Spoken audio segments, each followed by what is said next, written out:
मिस्र के रेगिस्तान में खड़े वो रहस्यमयी पिरामिड आज भी समय को चुनौती देते हुए चुपचाप खड़े हैं। जब आप उन्हें पहली बार देखते हैं तो लगता है जैसे ये पत्थरों से बनी कोई साधारण इमारतें हैं, लेकिन जैसे ही आप उनके बारे में गहराई से जानने लगते हैं, एक अनजानी सी बेचैनी महसूस होती है। हर पत्थर, हर दीवार, हर कोना जैसे कोई छिपा हुआ सच कह रहा हो, पर फुसफुसाकर। क्या आपको पता है कि जिन्होंने भी ये पिरामिड बनाए थे, उन्हें हजारों साल पहले ही पृथ्वी के आकार, उसकी दिशा और यहां तक कि उसकी माप का बिल्कुल सटीक ज्ञान था। ये कोई कल्पना नहीं है। ग्रेट पिरामिड की बनावट और इसके हर हिस्से को देखकर यह साफ होता है कि इसका निर्माण किसी साधारण सभ्यता ने नहीं किया। यह एक ऐसी समझ और तकनीक का प्रमाण है जो आज भी हमारी सोच से परे है। सबसे चौंकाने वाली बात यह है कि ग्रेट पिरामिड की चारों दीवारें एकदम नॉर्थ पोल की दिशा में हैं। इतनी सटीकता कि आज के आधुनिक उपकरणों से भी ऐसी गणना करना आसान नहीं। इसके अलावा इसकी नींव जो 13 एकड़ में फैली है, उसमें केवल 0.75 इंच का लेवल डिफरेंस है। सोचिए, हजारों साल पहले बिना किसी मशीन के ये स्तर हासिल किया गया। चारों दीवारों की लंबाई लगभग 230 मीटर है और उनके बीच का फर्क महज 2 इंच का, यानी 99.98 सटीकता। और ये यहीं खत्म नहीं होता। वैज्ञानिकों ने खोजा कि साल में 2 दिन 21 मार्च और 22 सितंबर ऐसे होते हैं जब दिन और रात बिल्कुल बराबर होते हैं। इन्हें सोलर इक्विनॉक्स कहा जाता है। इन दोनों दिनों में सूरज ठीक भूमध्य रेखा के ऊपर होता है। अब ध्यान से सुनिए, इन इक्विनॉक्स के दिन, जब दिन 12 घंटे यानी 34,200 सेकंड का होता है, तो अगर आप इस संख्या को ग्रेट पिरामिड की ऊंचाई से गुणा करें तो जो उत्तर आता है वो पृथ्वी के पोलर रेडियस 6,336 किलोमीटर से लगभग मेल खाता है।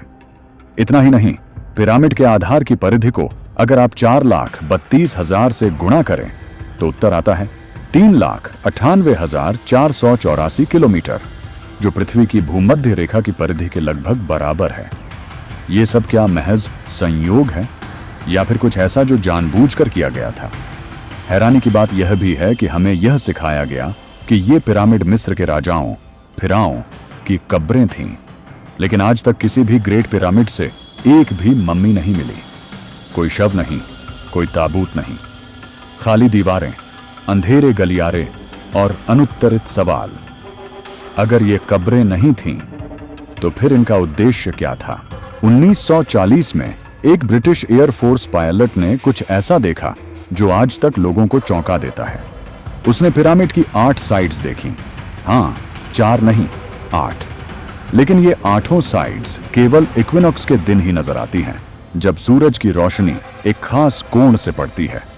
किसी आम इंसान के लिए ये बात समझना भी मुश्किल है, बनाना तो बहुत दूर की बात है।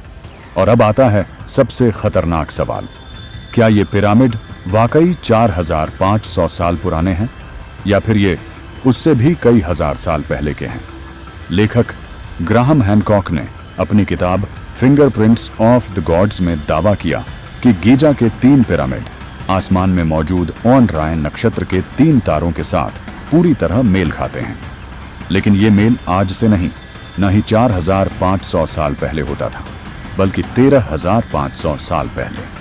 यानी अगर पिरामिड इन्हीं तारों के हिसाब से बनाए गए थे तो उनकी उम्र 11,400 ईसा पूर्व की होनी चाहिए, और उस समय तो मिस्र की कोई झात सभ्यता थी ही नहीं। तो फिर किसने बनाए ये पिरामिड? बोस्टन यूनिवर्सिटी के प्रोफेसर रॉबर्ट शॉक ने एक और चौंकाने वाली खोज की। उन्होंने ग्रेट स्पिंक्स की सतह पर ऐसे निशान देखे जो हवा या रेत से नहीं बल्कि पानी से बने थे। लेकिन मिस्र में पानी, रेगिस्तान में बारिश।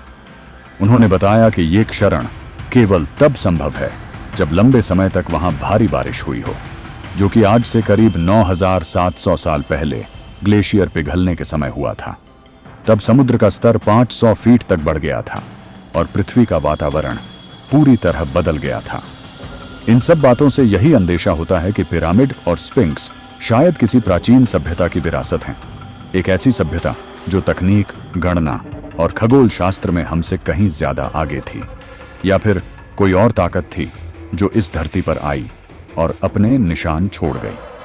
कोई एलियन सभ्यता, कोई खोई हुई तकनीक, या फिर वो ज्ञान जो हमसे छुपा लिया गया? आज भी जब सूरज की रोशनी इन पिरामिडों पर पड़ती है, उनकी चुप्पी कुछ कहती है, जैसे वो हमें चुनौती दे रहे हों कि हम उनके रहस्य को सुलझा नहीं पाएंगे। जब तक विज्ञान, इतिहास और तर्क इन सवालों के जवाब नहीं देते, ये रहस्य यूं ही जिंदा रहेगा और हर बार हमें अंधेरे में खींच ले जाएगा।